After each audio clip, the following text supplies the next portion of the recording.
स्वागत है। आज हम एक दिलचस्प होम्योपैथिक रेमेडी एलोसोकोट्रीना पर थोड़ी गहराई से बात कर रहे हैं। हमारे पास इसके जो मुख्य लक्षण हैं और उपयोग हैं उन पर कुछ जानकारी है।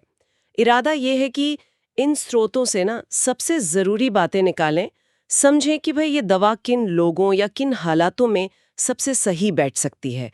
तो चलिए देखते हैं। बिल्कुल।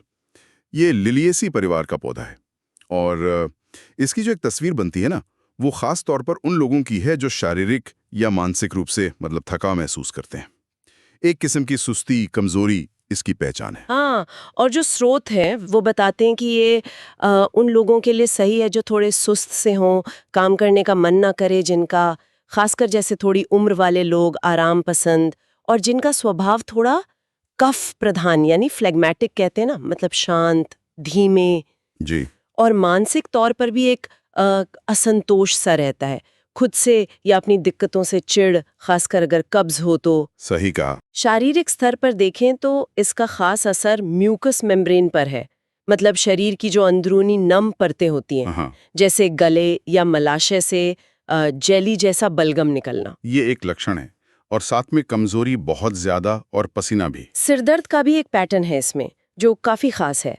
माथे में दर्द होता है और वो हर कदम चलने पर बढ़ता है। अच्छा। हाँ, और साथ में आंखों में भारीपन, उबकाई जैसा लगना, और दिलचस्प बात ये कि ये गर्मी से बढ़ता है लेकिन ठंडे पानी से बेहतर लगता है। ओह, और कभी-कभी ये कमर दर्द के साथ बारी-बारी से भी आता है। ये भी एक नोट करने वाली बात है। लेकिन लगता है सबसे ज्यादा जो ध्यान खींचता है वो तो इसका पाचन तंत्र पर असर है ना? यहाँ मामला वाकई दिलचस्प हो जाता है। हाँ, बिल्कुल।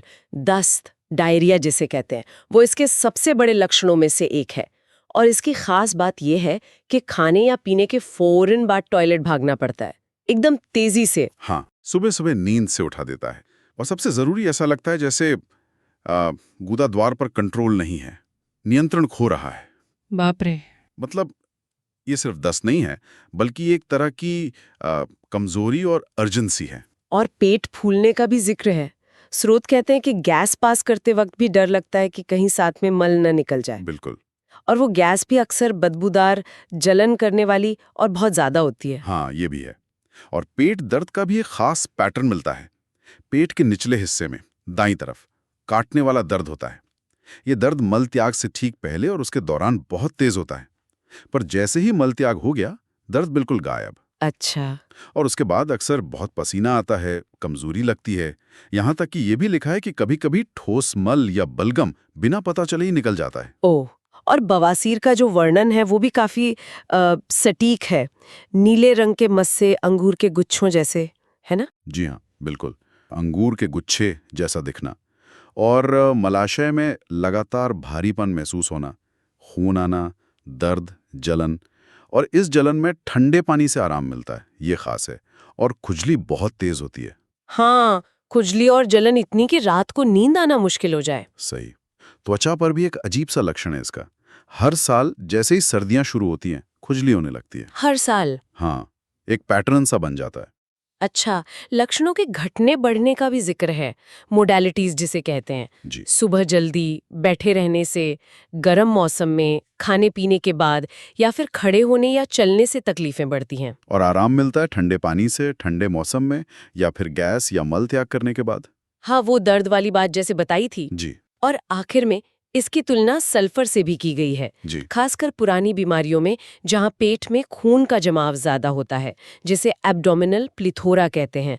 ये अक्सर पाचन और बवासीर जैसी दिक्कतों से जुड़ा होता है। तो इन सारी बातों का निचोड़ क्या निकलता है, मतलब एलोसोकोट्रीना किसके लिए है?